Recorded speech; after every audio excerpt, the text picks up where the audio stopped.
What's up, gang? Welcome to The Greatness Machine. I'm your host, Darius Mershazde. I'm so pumped to have you here with me. Now listen, The Greatness Machine, we're about two things. Number one, people who are living their passions. And number two, those who are creating greatness in the world and doing both of these things despite the odds against them.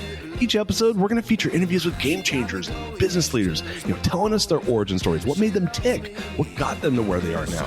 Why? So it can help you step into your greatness within your life, your business, and your career. Occasionally, you might hear a few solo episodes from myself, moi, as I leverage my 20 years of entrepreneurship as a CEO and founder to help you grow and level up in your journey to scale your life and your business. So come be a fly on the wall, enjoy the conversation, and I'm stoked to have you here with me. Guys, welcome to today's episode of The Greatness Machine. I'm your host, Darius Mershazde, and boy, do we have a special guest. Jen Gottlieb is in the house. What's up, Jen? What's up, Darius? I'm so happy to be here. Oh my gosh, I'm so pumped to have you here. Gosh, this is awesome. Do you mind if I do a little bit of housekeeping and then we'll get rocking? Let's do it. Let's clean the house. Let's clean it up. So for listeners who are new to the show, The Greatness Machine, we're about two things. People living their passions and those creating greatness in the world and doing so despite the odds. And Jen here is neither short of passion nor greatness. So I'm going to give you guys, GTMers, I'm going to give you guys some background here. I first heard of Jen, it was like January 2021. Everyone's locked in their houses. And I have a friend, Nick Peterson, who's like, hey, you should come on Clubhouse. And so I'm like, all right, I don't know. And by the way, I'm like a total analog entrepreneur. I don't know anything about digital. I don't know anything about like a lot of the folks in like the different worlds of coaching and training and influencing and branding and all that stuff. Like I'm like a straight up guy. My business was a $200 million mortgage servicing platform. It was like, this was all new to me. I didn't know anybody. And so I go on there and I'm like, what the fuck is this? And I'm checking it out. And I end up in a room with Gary Henderson and all these amazing people are in there. And I meet Chris Winfield and Jen Gottlieb on there. And I was like, and I hear them talking. I'm like, wow, they're really interesting. And so I start kind of like hanging out and meeting more people. And before I know it, I'm on the platform. Like, I'm not lying. I was on it like 24 hours a day. I would leave my phone on just to collect like listeners and like go on stage and stuff. And, but I met some amazing people, some super amazing people. And for context, The Greatness Machine was launched on Clubhouse, and we had, I don't know, it was like 30 or 40,000 people come into the room. And Chris, I spoke to your husband, Chris, about it because Mike Michalowicz, I interviewed him on Clubhouse for the launch of the show. So it was very cool. And then that quickly faded. I was like, everyone kind of jumped off the platform, but that was how I was introduced to you and your work. And then you were being interviewed by Hala Taha, who were part of her network. And I was like, man, I should have Jen come on the show. She has such an interesting background. So I'm so grateful to have you here today. I'm so excited to be here. And I have so many relationships that started on Clubhouse. So Clubhouse definitely had a really big influence on my entrepreneurial life. Like, I'm so grateful for Clubhouse. It doesn't exist really. I mean, I think it exists. I don't really know what people are doing. But it had its moment. And because of Clubhouse, I've made so many amazing friends that I'm still friends with today. And like speaking at events from Clubhouse or going on a podcast from that. So you never know how you're going to meet that one person that opens up one door that leads to another door. And Clubhouse was definitely one of those places. Definitely. So speaking of that, I want to give your formal bio a little bit. And for those folks that aren't familiar with your work, if you've been living under a rock and you've not known of Jen and her greatness, do you mind if I do that? And then I'd love you to kind of get in your origin story a little bit. Yeah. All right, cool. So guys, Jen is a powerhouse entrepreneur and best-selling author of Be Seen, co-founder at Superconnector Media, amplifying brands with AI solutions, marketing tactics, and life-changing connections. She's a former VH1 host and Broadway actress, Inc. 5000 entrepreneur. And you cannot see this, but over on my left shoulder is an Inc. 5000 plaque. We are of the same kind there. Top 50 speaker in the world by Real Leaders Magazine, and just all around a badass. So man, you have so many cool things. And I've actually followed you on social. I love seeing your social. You're just such a giver and such an inspiration. And when I told, now we were talking about this before the show, I have an observer sitting in here, and I asked her, I said, hey, I'm you want to come observe the show? My friend Kaylee. And she's like, yeah. And I'm like, yeah, I'm interviewing Jen Gottlieb. And she's like, oh my God, I love her. So, you got lots of fans, my friend. And, it's very, very cool to have you here. But yeah, if you wouldn't mind, give our listeners a little bit of your origin story. I know you didn't start at the level of greatness, and none of us do. We all kind of like grind to get there, but love to hear some of the origin story. Thank you, Darius. Yeah, I mean, I'm going to keep my origin story unbelievably short, and we'll let you ask me the questions that you think your listeners want to hear because I'm an open book. But really, I started my, I guess, career, my professional journey as something completely different. I wanted to be an actress, and I moved to New York City to pursue that. I dropped out of college and I studied musical theater. And straight out of school, I booked my dream role in the Broadway national tour of The Wedding Singer, the Adam What? Sandler, The Wedding Singer. I played Linda the bitch that leaves roles, the only role I ever wanted to play. Played it, toured the country for a year with this Broadway show, and slowly started to realize that the life of an actor was not necessarily what I thought it was going to be. And it was like this version of myself that I always thought was like, oh, this is the dream. Ended up not really being what I thought the dream was. And I didn't want to let it go though. So I moved back to New York and I ended up booking this TV show on VH1 all about heavy metal music. And I had this role on this show for 5 years. And the ironic part about that is that I don't like heavy metal music and I never did. So if you go back and you watch any of those episodes from that show or any of like the, they had me do like online series back in the day, like YouTube videos before YouTube was even a really big thing. And I just pretended, and you could tell that I was pretending to be this version of myself that I really wasn't. And I became completely out of alignment in my life. I totally lost myself because I was just following this version of myself that I thought everyone needed me to be until everything kind of like blew up, as it usually does when you're out of alignment and you can't get yourself back in. And I lost everything. The show got canceled. The guy that I was dating left me for this girl that we were friends with that he was cheating on me with. And I had no money, no connections, no job anymore. And I had to start over. And that was the point where I wish I could tell you that the greatness came out of the woodwork and I just like went into entrepreneurship full force and changed my life. I didn't. Like it got really, really dark and really bad for a while. And I was forced to figure out who the hell I was and what the hell I wanted to do. And it wasn't a straight path there. There was a lot of bumps and turns and twists and different iterations of who I was becoming and a whole evolution.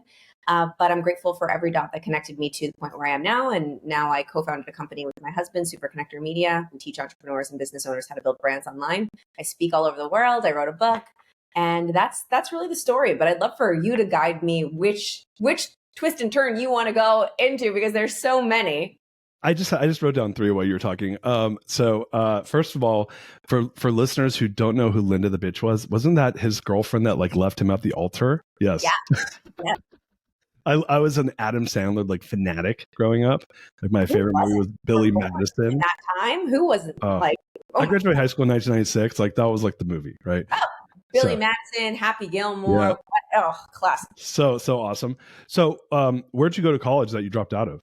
I had a musical theater scholarship actually at the University of Hartford at the Hart School of Music. Okay. And it's interesting. I don't really talk about this on a lot of podcasts. So you're getting this information that I don't think many people have. But I barely graduated high school, barely, like by the skin of my teeth. And I auditioned for one college. I applied to one college with my fingers crossed that I would get into this one college. Because my parents were like, you have to go to college. You know, we're a traditional, like Jewish family. Like you got to go to college. You have to. So I'm like, fine, I'll just try out for this one school. And I was just praying and hoping that I would get in. And on my merit, like on my talent, because I had like oh my gosh, what's like the lowest GPA you could possibly have. I just wasn't a school. 1.0? I don't know. It was low. It was barely graduating. And I went and I auditioned for this program and I sang and I danced and I acted. And good thing I was talented because I ended up getting into this school on a scholarship for musical theater. And so my high school, like all the teachers got together with my mom. I will never forget this. We all sat down in this room and they were like, okay, she got into this college and we really want her to go. So we need to graduate her. And I just wasn't going to school. I was skipping school all the time. I was such a rebellious kid. I was a troublemaker. I was not there for it during that time. We can go into that if you want to a little bit more, but it was just like, picture me, like not me. I was a hot mess. Like, wait, when you say, so look, you don't know. So I have a twin brother. So I'm like the straight edge of the two of us, which is not saying much, but he was like kind of a hot mess. So like when we were in high school, hot mess was like partying and getting into fights, and obviously girls don't get in as many fights as guys. But like when you say hot mess, were you like a partier, or were you like grunge? Like what give me an example of hot mess. Yeah, I just didn't like school, and I was really into what was quote unquote cool. I really wanted to be cool. Like I really wanted to go to the cool parties and go to the clubs when I was 17, 16. Mm-hmm. We were just sneaking out of I was sneaking out of my house every night. I was going and partying and clubbing, and then I would go to school and I would just sleep under my theater teacher's desk all day so that I could be in the shows, because all I wanted to do was be in the shows. I didn't want to do school, and I would just skip school and like. So that my teachers were all sitting around this in this conference room, and they were like, she just has to show up. Jen, just come to school. And if you show up, we will graduate you so you can go to this college. So I graduate and I go to the University of Hartford, and I was there for a few semesters before I realized I was like, this school thing is just not for me. And I want to go to New York and I want to pursue my dream right now. Like if I want to be an actor, I don't want to learn math. Like it wasn't my path, and I felt it in my being. And so I left and I moved to New York to study musical theater full time at a conservatory program. Were you, so when you say, were you from Connecticut? Is that where you grew up? No, they just had a really great musical theater program there that I was really interested in. Oh, interesting. So okay. I grew up in South Florida, where I live. Oh man, so you probably had some culture shock too, going to like Hartford, Connecticut. That's what we're talking about. Yeah. So it's freaking cold, and that's I don't remember that. I don't think I really cared that much. All I remember is, oh my gosh, I hate college. I hate school. I need to go to New York City. It just like it wasn't for me. Yeah, that's crazy. I'm a West Coast guy, right? I grew up in Southern California, right outside LA, and then I lived in San Francisco for 17 years. I live in Austin now. The Northeast is like a special thing, you know. Now, New York City is a really special thing too. I went to New York City the first time I was in 2007, and I was 29, and I was like, I'm dying in this city. I love this place. I vibe with that city hard. So I could see why, like, if you have that like acting bug in you, you know, wanting to go pursue that. So like going to school to do something that like they don't really care if you go to school necessarily, right? So yeah. Well, I mean, I knew I needed to hone my craft. Sure, of course. When you're going and you're auditioning for Broadway stuff, like, you know, most of the people that are auditioning have gone to some sort of conservatory, like series program, right, for singing and dancing and acting. But I knew that like being at a 4-year college and waiting 4 years to get to start auditioning was just not going to be my jam. Yeah. So I did end up going to school for it. It was just a much faster paced school. So I moved to New York and I lived on the Upper West Side of Manhattan, which is where I lived for like 17 years. And that's where I plopped there. And I went to this like really intense program for 2 years where all we did was sing and dance and act and get ready to audition. So it was very like a professional school teaching me how to be a professional actor. And I loved it. I loved New York. I still love New York. And we just moved to Florida from. Oh, really? I thought you guys were in New York. Okay. No, we just moved. Where in Florida are you? Fort Lauderdale. Oh, cool. That's awesome. South Florida's the bomb. Yeah. So hold on, let's go back. So, man, so you're there, you're in your like late teens, early 20s, New York City. I mean, that is an awesome time to go there.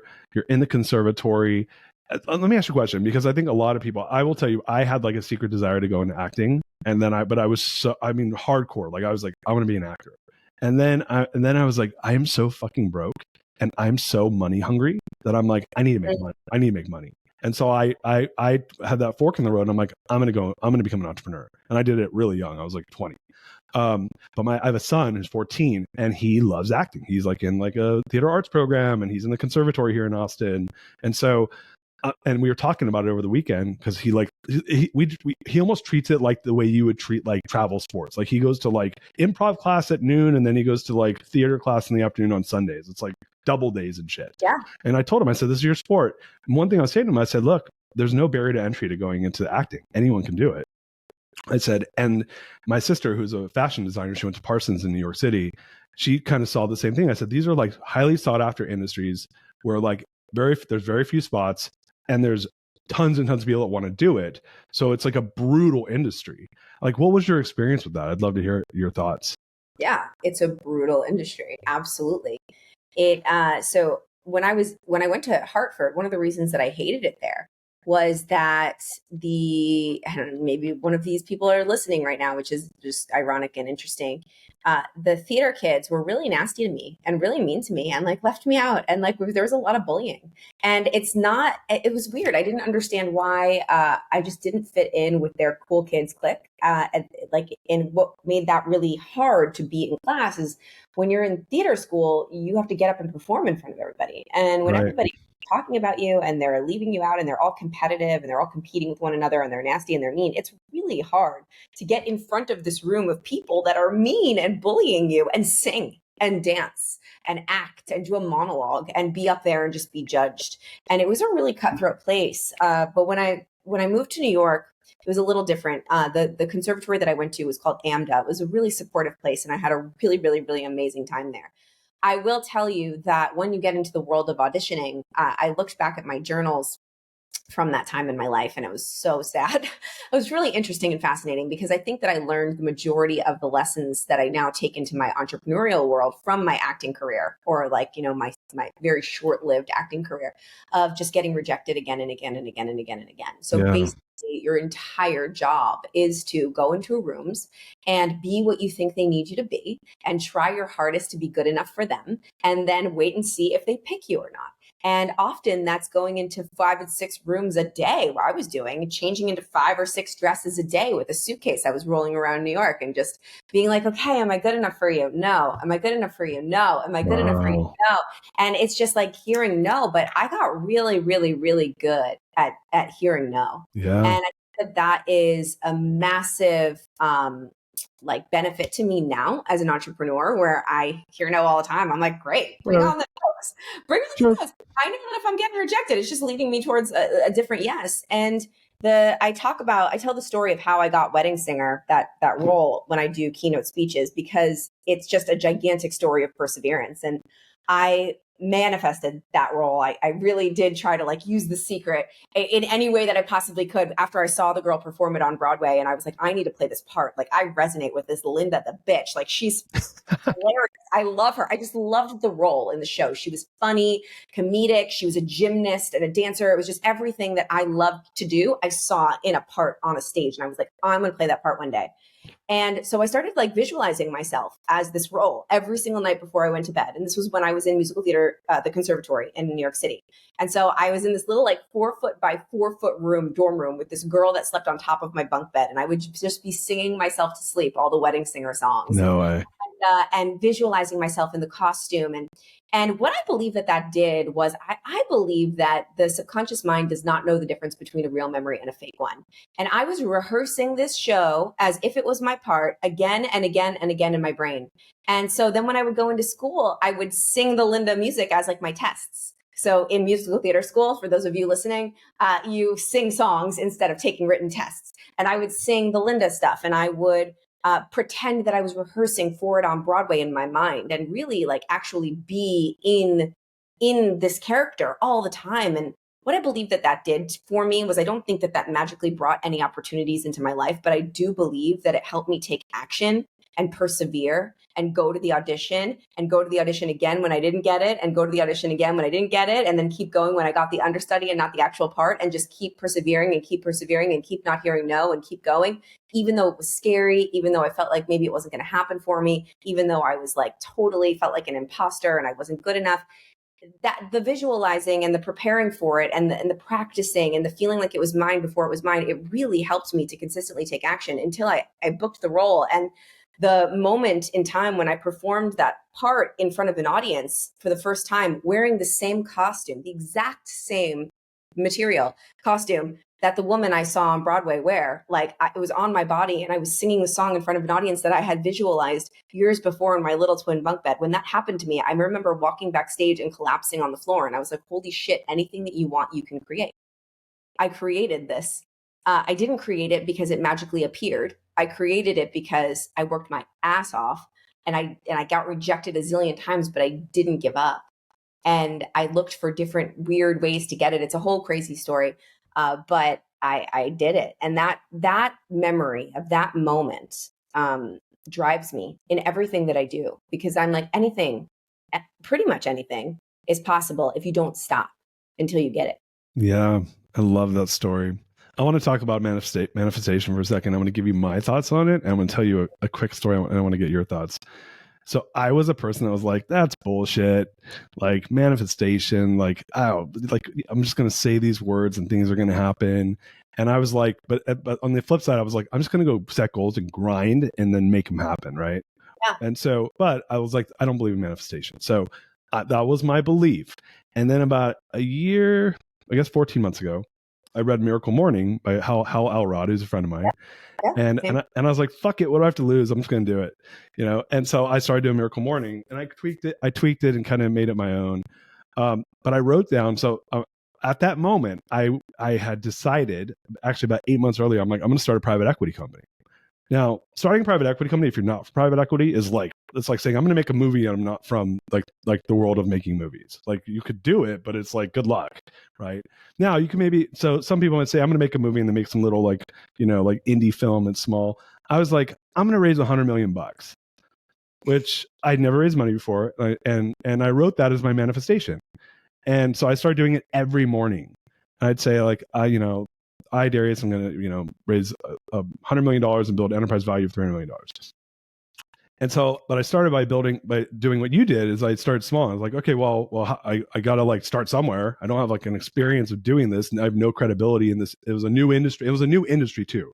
So if you're in your current industry, like you can raise money in your own industry, but I didn't. And I started doing it. And what ended up happening was I was like, I'm just going to grind and I'm doing this manifestation thing. And like, if it happens, it happens. I'm just going to I'd visualize it. I did the thing you're talking about. And I was just like, why not? Like, I'm just going to believe it. Like I know I'm capable of it. And I kid you not, I ended up having a conversation with a person to see if they'd be my advisor. They ended up becoming my business partner. And we closed $250 million like 3 weeks ago. Congrats. It's amazing. It was something, you're talking about from someone that did not believe in manifestation, that just said, screw it, what do I have to lose? And did it the right way. And then what I found was, and I have a coach, do you know Dr. Jeff Spencer? Are you friends with him? So Jeff, no. He's like, Jeff Spencer? Yeah, he was Lance Armstrong's coach. He's a kind of a guy that a lot of people know. So he was my coach. And he said, he has a saying, which is action organizes. Yes. And so, which I love, because it's like, go do, and it'll give you information and then you can do next. Right. So what do you make of that? Because you're someone that I know, like, obviously it's worked for you and you believe in it. And like, I'm just giving you, I'm a newfound convert. Like what is your takeaway from what I just said? Yeah. So I don't even use the word manifestation in my book at all. I use the word creation because I believe that without the law of action, there is no law of attraction. So I am not, like, you told me that story and I'm like, you took massive action. You hired a mentor, you learned, you said you were going to do, like, you took baby steps, one step at a time. And what I believe is that the visualizing, the vision boarding, the saying it as if it's already yours, all of those manifestation techniques, those are just tools to make the action steps easier. That's it. They don't magically bring anything to your existence. I don't necessarily believe that. Some people do, and I think that that's a fantastic way to believe. I think I used to believe that. But now when I look back at all the things that I've manifested, which there have been many, many, many things that I've manifested, and I really connect the dots and I really pull it apart and I really say, what's the framework here? How did I do this? It's always because I visualized it as if it was mine. And then I walked around the world as if it was mine. And walking around the world as if it was mine helped me to take action and realize the opportunities that were in front of me to get the thing. And because I believed it was already mine, I took action without as much fear. Most people don't believe that they're capable of it. They've got no belief. They're like, this could never be mine. So they're like seeing the opportunity, but they're like, fuck that. I can never do that. So it really just is a tool to take action. You can't, like, nothing happens if nothing happens. And so that's why I always say, like, I didn't magically bring anything into my life. I do believe in God. I do believe in, I've got a very strong, like, spirituality and everything like that. And that all helps me to take action to get what it is that I want. There is some sort of sense of, like, there is some lucky moments and lucky opportunities. And I feel like everybody has lucky moments and lucky opportunities, but only some people notice them. And only some people walk towards them. And many people see the lucky opportunity, or I call them the unicorn moments, the unicorn opportunities. So most successful people that I know, like you, and like listening to your story, you see a unicorn and you jump on the freaking unicorn. You don't let the unicorn pass you by. You jump on it. even though there is some chance that maybe that unicorn is a donkey in disguise as a unicorn. You don't know, but you jump on it anyway and you see what happens. But there are so many people out there that get the lucky opportunity. It's right there for them. All their manifestations are there. The opportunity's there. The unicorn's walking across their desk and they say like, oh, I'm not ready for that yet. I'm not ready. I'll do it tomorrow. I'll do it tomorrow. I'll be ready next week. Or when I get this thing, then I'll jump on that unicorn. But usually that unicorn's already passed you by. So what I feel about in manifestation is people that are really great manifestors are just really, really great action takers. And they do whatever they need to do to help them take action, not necessarily without any fear, because fear is always going to be there, but with fear in the passenger seat of their car. I love that. You're a rock star, man. Seriously, this is so fun talking about this. So first of all, the business partner I was just telling you about, he calls them bluebirds. And he'll send me emails like, and he's South African. He's like, I got another bluebird. And he'll send me like this. And it's like it's just whatever we need, the world creates because we're out there doing, as you say. And I love your thoughts on this. What I heard you say was, you are already becoming the person you need to be for that to happen, right? Because it's like who you are is who you become, right? And who you become allows for things to happen. Like you cannot be someone in an environment that requires you to be that person and then let that environment take hold if you're not there to do it, right? So if I show up and I have imposter syndrome, I don't believe I'm capable, I'm not stepping into myself in what needs to be, who needs to be there for that bigger stage, for that bigger opportunity, like then it's not going to show up because it's going to require a certain level of person to be there to create, I guess. And I know that was kind of a word salad where I just No, I got what you're saying for sure. But here's the thing, like I'm not going to sit here and tell you that I don't feel imposter syndrome, because I do. I get imposter syndrome all the time. And I've spoken to some of the most successful people in the world, and I always ask them, does imposter syndrome ever go away? Like, do you ever get rid of the fear? Does the fear ever go away whenever you're doing something new? And they all say to me, no, the fear doesn't go away. The fear is always there. You just get a lot better at doing things with fear there anyway. You just get a lot better at taking action, even though you might feel like an imposter sometimes. And what Chris Winfield, my husband, taught me this rule of 51% that I talk about in the book, and it's just changed my entire life. Because there's a lot of people on the internet that will tell you that you cannot take action until you believe 100% in yourself. Like you got to believe 100%. You got to believe 120%. You got to go for it all the way. And I'm like, I don't think I've ever believed in myself 100% ever. Like I always have a little bit of fear, a little bit of doubt.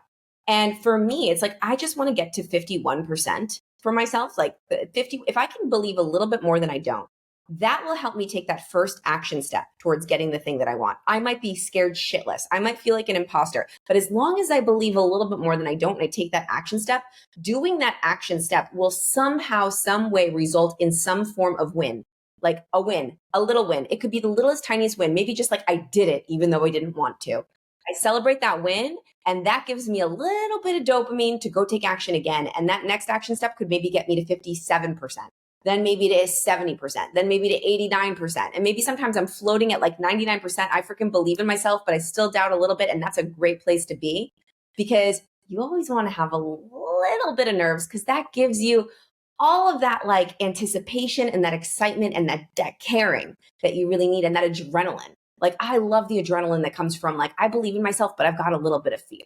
And so, yes, being the person that already has the things that you want, that is a great exercise to do. And I do it all the time. I call them wonder walks. So I'll go on a wonder walk as like Jen who did it. Like when I wanted my book deal, I would envision that I was holding my book in my hand and I was like an author, and I would walk and I would be like, yes, I got this, and feel so amazing.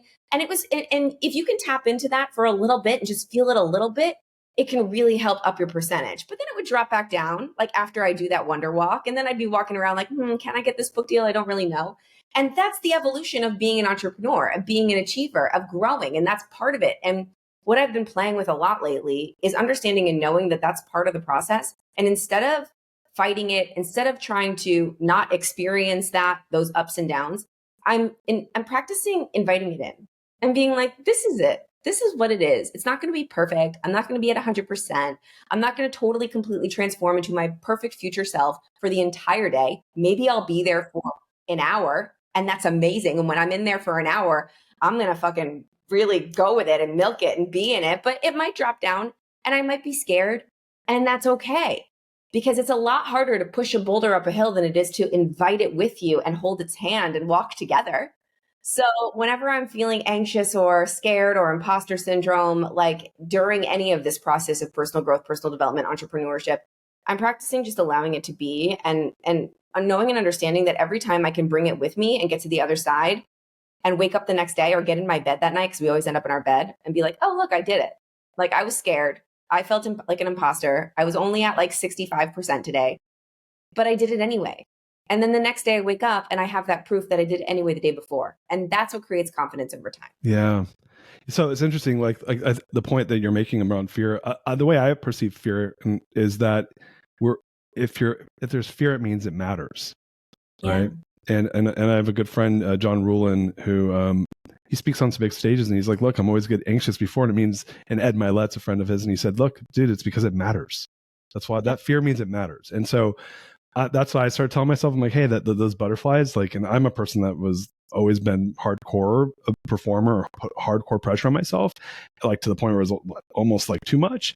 And I was like, man, that just means it matters. Like, love yourself, give yourself that hug. It matters. That's fine, but go get after it, because you're never going to know. And something you said, and I'd love to hear your thoughts on this, is when you said the 51%, you know what I filled the other 49% in with? What? Randomness. Like, half this shit we don't control. Like, we don't control half of it. We just control, did we show up? And 49%'s randomness. Like, there's randomness in everything. I was listening to Ryan Holiday talk about this the other day, where he was talking about, there was something online about Taylor Swift, how her masters got bought by Scooter Braun. Is that his name? Scooter Braun. Excuse me. This shows you I'm so like out of the know. But he bought her masters, and she was like, F that guy. And she redid all her songs, and it became the Eras Tour, right?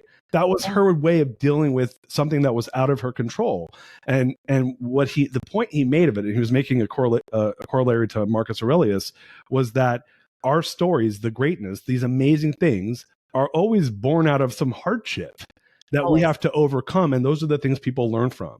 So you had said something earlier that you went to a dark spot. Can you tell us a little bit about that? Because out of that crucible came what is now amazingness. But I'd love to hear that, because I lived through it too myself. Like, I had 5 years of, I call it entrepreneurial purgatory, where I literally blew up my Inc. 5000 company. I lost 90% of my revenue in like overnight, and then had to like live in hell for 5 years, and then came out of it stronger, but it sucked. I'd love to hear like your version of the story, because it's that was when the show went away. So I like the quote, sometimes shit happens so the shift can happen. And I don't think I would have made the shift myself. I was in a really toxic relationship. I was talking about this on my Instagram live this morning, because today's Valentine's Day. And I was in this relationship where it was the life that I thought that I was supposed to have. Like, it was like the rich guy. He was a hedge fund trader, like New York City finance guy, and wanted me to just be his like wifey, like not do anything and be an actress, keep auditioning for parts. But really, I think what he really desired was for me to be a stay-at-home mom, and for him to control everything. And not that there's anything wrong with being a stay-at-home mom. I think that's awesome. But this current situation that I was in was really toxic, because he was betraying me and cheating on me and manipulating me and abusing me financially and all of those things. And deep down in my heart, I knew like if I listened to my inner voice was screaming at me, Jenny, get out of this. This is not for you. Like, you are so much more than this. But I kept turning a blind eye to everything that was going on, because the fear of the unknown, of being by myself, was so much stronger than the pain I was experiencing in the relationship and in this bubble, because everyone was like, oh, it's such a great life that you have. Just suck it up. You don't have to do it. But everything inside of me was screaming. And then I was on this heavy metal show, and I wasn't a heavy metal girl. And I just completely lost myself, and I spiraled, and I was in a deep depression. I was severely bulimic. I was using Adderall like excessively, it just kind of to numb out and to stay skinny and all of those things. And then, I couldn't get out of the relationship. So it got to a point where he was cheating on me anyway. And then he just got sick of it and was like, you know what, get out. You have a few days to get out of the apartment and figure it out. And that was also when the show got canceled. Wow. So I found myself in like this room in this apartment with 6 other actors that lived there. And I had like this window that faced a brick wall. And it was like, I remember all of my boxes that we had dumped there from the apartment, like filled up the whole room. And I was just sitting in the middle of the floor with all these boxes. And I was like, what the hell did I just do? Like what, and everything in me wanted to go back and erase everything. Cause I didn't want to be alone. And I was so afraid and I didn't know what to do. And I was like, just go back to this guy, just like beg for him back and be like, it's okay. You can cheat on me. Like all these crazy thoughts were going on in my mind. Wow. And I remember looking out that window and saying to myself, one day I'll know why this happened. I remember saying that. That's the only thing I could say over and over and over again. And I started to spiral into a really deep depression because I was like auditioning and I wasn't getting anything and I didn't know what I wanted to do with my life. And I remember my mom came into the city, and my mom is actually very into personal development. And I wasn't at the time. Like my mom's a Reiki master. And I was like, Mom, get away from me with your, I'm not into this, please. And she gave me this book called You Can Heal Your Life by Louise Hay. And it's a book full of affirmations. So it's like, you say this affirmation if you feel depressed. You say this affirmation if you feel, if you have a stomach ache, like literally an affirmation for everything. And it's funny because my mom's very smart. She knows me really well. She knew I wasn't going to read the book. She knew I wasn't open to that yet.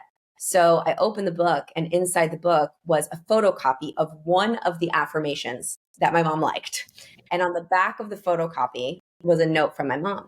And it said, "Dear Jenny, I hope you find yourself again. Love you, Mom." Oh, I love that. And I remember looking at that affirmation. I put the book down, threw the book across the room. Sorry, Louise, like, and I'll get to the full circle. No, you're good. Keep going. Yeah. And I said, I'm going to read this affirmation every day. That's all I'm going to do, whether I believe it or not.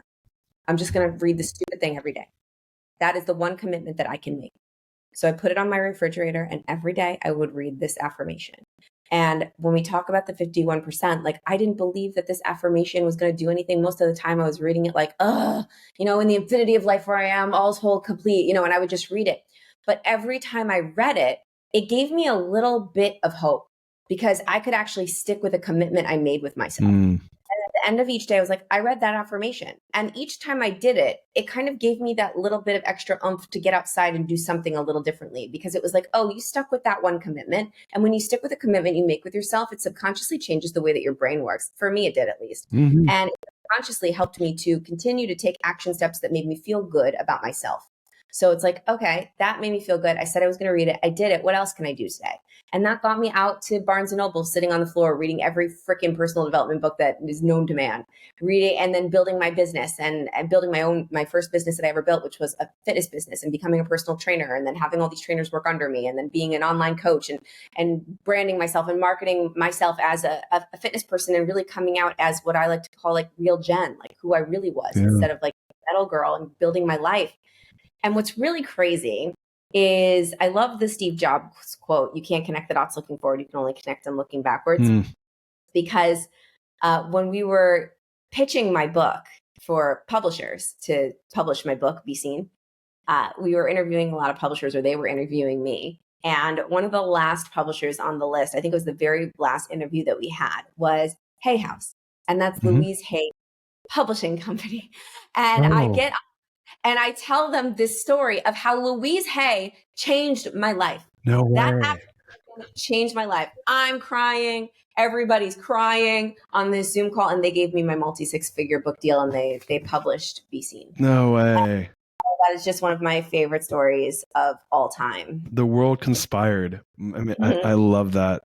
That's so it's so interesting. Like what you just said reminded me of when I was in my dark spot. And what I heard you say was you picked the smallest thing you could do to make yourself feel like you were doing something to improve your situation. And I feel like a lot of times when we hit these like rock bottoms, it's like, it feels like, I call it going into the abyss. I've had it happen twice in my career. And the second one was actually worse because I was way higher up in my career. So the fall was a lot bigger. And you feel like you're like, and I remember I said, I know, because it already happened to me earlier. I'm like, I know there will be a point in my life where I will say, that's the best thing that ever happened to me. And I was like, fuck, I don't want to deal with what I have to deal with to get there. But I was like, but I know it. I just inherently knew it because I'd been through it before.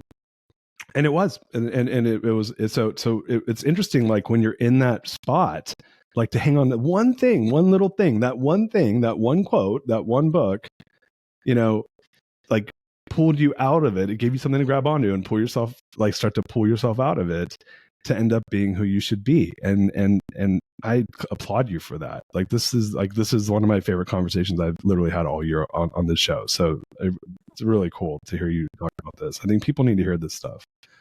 What like when you were in that spot and coming out of it and started finding like the true Jen, what was it? Like, what were the things that started lining up for you that, I mean, and I know when it happens, I mean, sometimes you go vertical and it's like, man, that couldn't have been easier. It happens rarely. I think it's when like everything aligns up and it's like, there's nothing in your way and you just have momentum and velocity. But when you're coming out of those moments, it's rare that it happens that quickly. Normally it's like one thing happens and then you start to get some momentum. So tell us a little bit about that part of the story. And then I'd love to hear about the book too.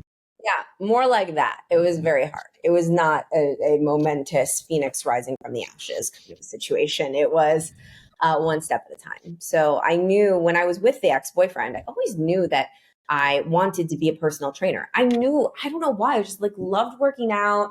And I thought it would be a great job for me to have while I was acting because you could make your own schedule and you could audition at the same time. Mm-hmm. And it was kind of a version of like something that I didn't have to have a boss really. And he always said to me, no, don't do that. I don't want you to do that. He never wanted me to work. So I would always kind of like put that aside. So here I am like getting to start my life over. And the only thing that I could think of that I wanted to do was I want to be a personal trainer. This is really what I want to do. Yes. And so this is crazy. So this ex like paid for everything in my life at that time. And I will say it, like I was in a situation like that. And he paid for me to go to this very expensive gym in Manhattan called Reebok Sports Club. It's since been bought by Equinox, but it was called Reebok and it was this fancy schmancy gym. Adam Sandler works out there, Madonna, all these people. And I knew, I was like, I need to stay at this gym because I want to get a job at this gym. I don't want to work at any other gym. I want to work at the best gym in the city. And that's this gym. So I begged my grandma. I said, Grandma, please lend me the money for me to have 1 month here. 1 month. Give me 1 month at Reebok and I'm going to get a job here. I got to be here for 1 month working out and making relationships and making friends. And this is where I started to learn discipline. This is where I started to learn the power of networking. This is where I started to learn how to talk to people, how to show up, how to go the extra mile. I went to that gym every day and stayed there like from morning till night, networking with people, meeting people. I didn't have a certification for personal training, but I found out what the certification was that I needed. I met all the trainers. I made friends with the managers and I was like, okay, I'm going to be a trainer here. You better watch and you better wait and see.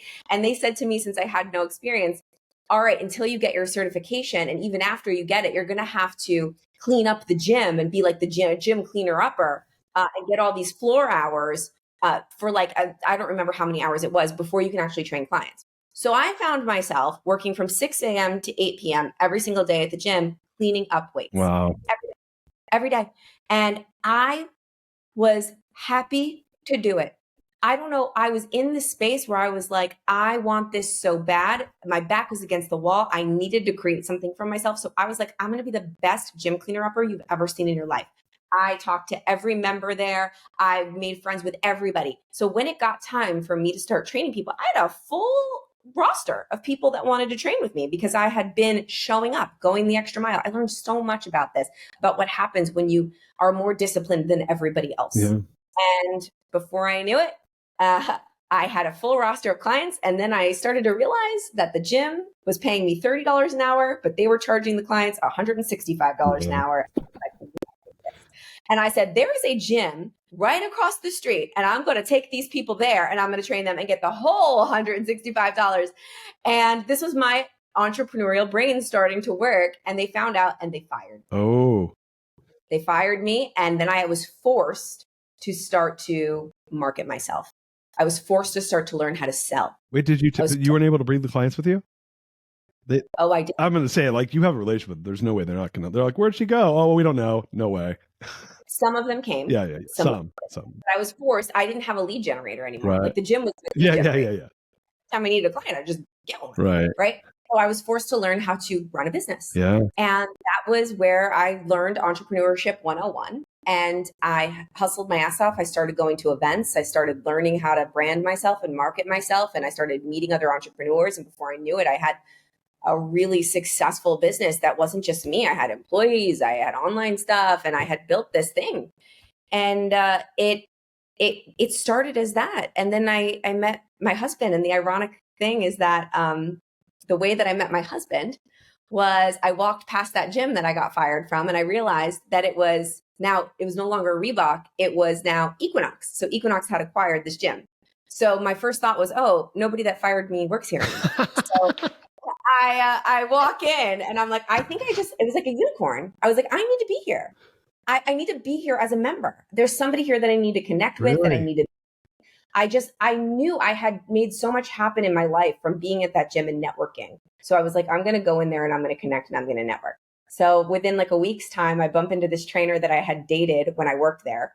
And I told him what I was doing. I was like, I built this really successful business. I'm here because I want to network with people. Like, I'm an entrepreneur now. And he's like, oh, there's this guy that works out here that I think you should know.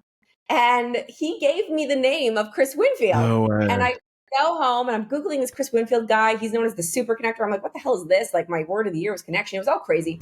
And then I found myself meeting up with this Chris Winfield guy for a walk in the park. And that was it. And then we built a company together and fell in love. And Lucky him and lucky you. And I've hung out with your husband for probably like an hour, and I was like, he's such a cool guy. And that story just made my day. That's really cool. Good for you guys. So you guys now started a business together. Let's hear about that. Yeah.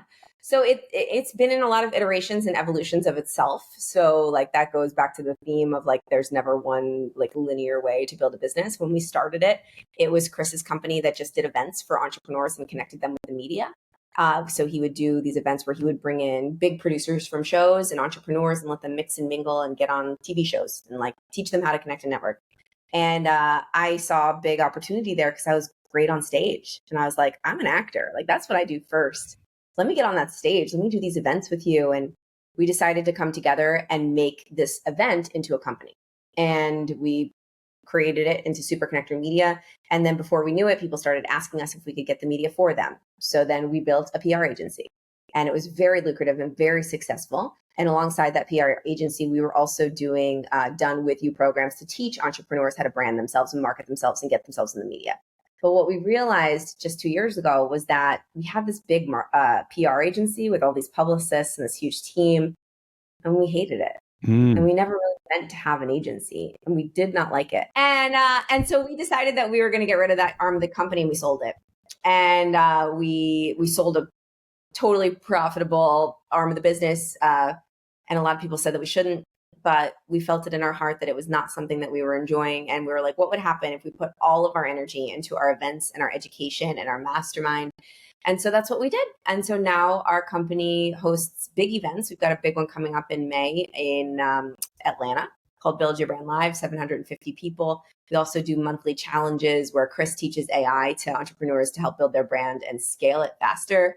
And we have a mastermind that's epic. We've got almost 300 people in there. Nice. And all kinds of other really cool programs to help people that are starting their businesses get more clients, create more impact, and have a lot of fun doing it. I love it. Good for you guys. You know, it's funny, like the agencies, like as you start to learn building businesses and as you guys learn, I think the hard part about a lot of the businesses when it's human capital intensive is you end up, it's like less about like the product. It's more about managing your people. So you have to really love managing people and love that part of it. And I don't know if that's what is that what you guys didn't like about it? What was it about? One of the many things we didn't like about it. One thing that we noticed with PR is that the world of PR was shifting in a really big way. And we either needed to shift the offer into being more of like social media marketing and everything like that. Or, we needed to like, to just, again, get rid of it because it's just a different world. And these clients that we had, we were getting them results. They were paying us though like $15,000 a month. Sure. But at the same time, we were teaching our mastermind members how to get in the media, and our mastermind members were getting in Good Morning America and getting on the show and getting incredible media from the things we were teaching them.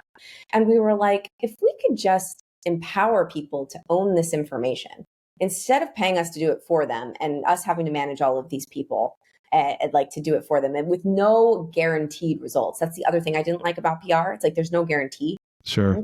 I could have the greatest pitch for you in the entire world. They could even say, yes, we want him on the show. And then all of a sudden the coronavirus hits and no one's on the show, and it's like, there's really, it was too much uncertainty and we just didn't love it. So got rid of it.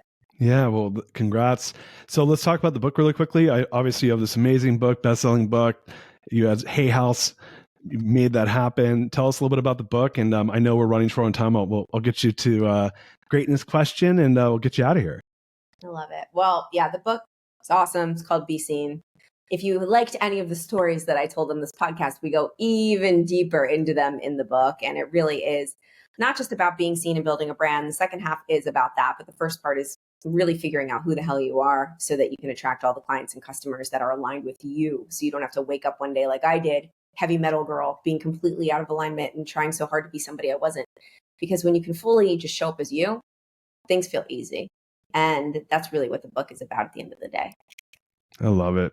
So we're going to go to the greatness question, but before we go there, and I have one question about Heavy Metal Girl. So it's my new format. I always do a greatness question and one random question before we get off the air. But how can people connect with you? How can they get the book? How can they learn more about what you and Chris are building and doing and helping people with? How can they do all things Jen? All things Jen, just go to Instagram. It's the simplest way. At Jen with one N _ Gottlieb. I do Instagram lives every day, Monday through Friday, where I get ready on Instagram Live. So that's where I talk about all the things that are going on. In the book, you can get wherever books are sold, Amazon, Barnes & Noble, all places. Wait, when you say you get ready, it's like you're getting ready for your day, like doing your hair and makeup type stuff? I don't talk about hair and makeup, but I put my makeup on every morning while I'm on Instagram Live. And we have a really awesome community that people show up every single day, the same people all the time and more. And it's been growing and it's really fun. Oh, that's so cool. Yeah. All right. So we'll make sure we put all that stuff in the show notes. Guys, go get the book, Be Seen. Go check out Jen _ Gottlieb and watch her put on her hair and makeup and teach you all her amazingness because she's full of so much amazingness. And check out the agency, or not the agency, excuse me, the business, which is not, you guys are not an agency anymore. Is that correct? Not an agency. Okay. We have a mastermind. And we have an event. So they can come check out the event, Build Your Brand Live. Okay, cool. So everyone, please go check that out. You guys got to support them because I will tell you, just spending the little time we've just spent now and the time that I was spent with them on Clubhouse, I was blown away by them and what they're doing. And these are people that really know what's going on in the world of all this stuff. So we'll make sure that you guys do yourself a favor and check that out. We have a lot of entrepreneurs that listen to the show. So we're going to do the the greatness question. Before we do the greatness question, I just want to ask a quick question about Heavy Metal Girl. So I am like, whether it's obvious or not, I actually do have like a heavy metal side of me, which I kind of like heavy metal. Yeah. What did you even have one band that you're like, these guys are fucking awesome, or are you like, I hate all of them? No, I didn't hate anyone because they're all very nice people. No, not people. Music. I really love Lita Ford because when I was playing Linda in The Wedding Singer, I based my character off of her. And she's a lesser known metal, I would say rock and roll artist, but she was like dipping my toe into the world of it. I like Guns N' Roses, but like if you go, I was just looking at old videos of myself on YouTube. Oh my God, it's so embarrassing. When I was on the show, they asked me, what are your favorite bands? And I was like lying. I was like, I really like Black Sabbath. Like I like the cheesiest music in the world. I'm a big Michael Jackson fan. Yeah. I like Beyonce. I like pop music. I loved the Super Bowl halftime show with Usher. Like I loved that. That's what I like. I like Alicia Keys. I just got to be real now. So no, I don't really like heavy metal music. I'm not going to listen to it in my free time. I understand. I liked Pantera. That was like those guys. I'm sure. I'm sure. Yeah, no, if you're heavy, I liked Headbangers Ball on MTV. So but I was not a person. I mean, I wear all blacks, which is probably, that's same. Yeah. The same. There you go. My mom, my mom's 70, she'll be 71 this year. She's turned 71. I'm pretty sure my mom was like goth, but before there was goth. So she just has like kind of that vibe to her. Anyway, all right, we'll go to the greatness question. Thank you for entertaining my curiosity. Sorry, because I like blew up my camera. I have to like move things around on my screen. All right, so we're going to go to the greatness question. Jen, are you ready? I'm ready. All right. What is the number one barrier to creating greatness that you've overcome in your life, and how did you overcome it? It's the theme of what we've been talking about. I think that my number one barrier was being courageous enough to be who I really am. That was, and to not be who I thought everybody thought that I should be, or what I thought I should show up as in order to be good enough. And the moment that, or the evolution of, because I don't want to say it happened in a moment, because it certainly didn't. And I think I'm still always evolving into more of who I am and figuring out who I am or who I'm becoming. But when I stopped trying to be somebody that I wasn't, to prove something to people that didn't really give a shit anyway, and I just started to show up as me, AKA now that I go online and put my makeup on in front of hundreds of people, like I just let people see me for who I am. Yeah. It's so much more fun. It's so much easier. I connect deeper with my audience, and I don't have to exhaust myself with putting up a front and trying to be perfect for everybody, because it's easy to be yourself. So that was the biggest barrier that was very hard for me to overcome. And I still have a hard time with it. It's still, you still get afraid to post a video or to go live or to show your real self, or, to be seen like in any kind of a way online that's just you, because we're afraid of not being perfect or people judging us. But the more I can evolve into the person that can let go of that and be like, this is who I am, take it or leave it. This is Jen. Like, I'm not perfect. In fact, I'm a bit of a mess most of the time, but we're on this journey together, and I'm never going to pretend that I am something that I'm not anymore. That's how my life has continued to skyrocket and evolve and grow. And I've had a lot more fun this way as well.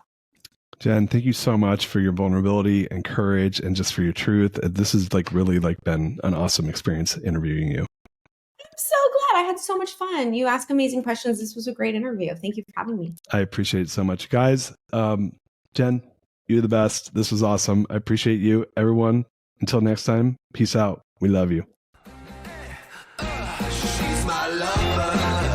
You are listening to The Greatness Machine, and that's a wrap for today. Listen, if you love what you heard, subscribe to the show on whatever podcast platform that you're tuning in on, so that you don't miss any of our future episodes. We have tons of great people coming on, and we're stoked to have you here to enjoy it with us.